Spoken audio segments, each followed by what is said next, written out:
ბათუმის როგორც საკურორტო ქალაქის სტატუსთან ნავთობტერმინალი და ნავთობგადამამუშავებელი ქარხანა ეკოლოგიურად შეუთავსებელია.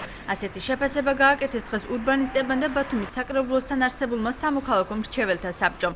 ორგანიზაციის ხელმძღვანელის შეფასებით, აუცილებელია ნავთობტერმინალმა და გადამამუშავებელი ქარხნის დირექციამ ობიექტის მიმდებარე ტერიტორიაზე ისეთი აპარატურა დაამონტაჟონ, რომ გარემოს დაბინძურება გამოირიცხოს. ძალიან რთული არის იყოს საკურორტო ზონა და ამავე დროს იმავე ქალაქში არსებობდეს ტერმინალი. მიმდინარეობს მუშაობა ამაზე, რომ შესაძლებელია აღდგეს ნავთობგადამამუშავებელი ქარხანა. ამავე დროს იმ ფონზე, როდესაც ხდება ზღვის დაბინძურება, იმ ფონზე, როდესაც ქალაქის გარეუბნებში არის ნაგავსაყრელი და ეს ყველაფერი ჩაიდინება ზღვაში. არ არის მთლიანად სისტემა წყლის კანალიზაციის სისტემა ჩართული და არ ხდება მისი გადამუშავება. ამ ფონზე ძალიან რთული არის კურორტის სტატუსზე ვისაუბროთ. აჭარის გარემოს დაცვის სამმართველოში აცხადებენ, რომ მსგავსი ტიპის ქარხნების და საწარმოების სტანდარტების შესაბამისად ფუნქციონირების შემთხვევაში გარემოზე ზიანის მიყენების საფრთხე მინიმუმამდე არის დასული, თუმცა ნუგზარ პაპუნიძის შეფასებით ტერმინალმა რამდენჯერმე ზიანი მიაყენა გარემოს, რის გამოც იგი დაჯარიმდა.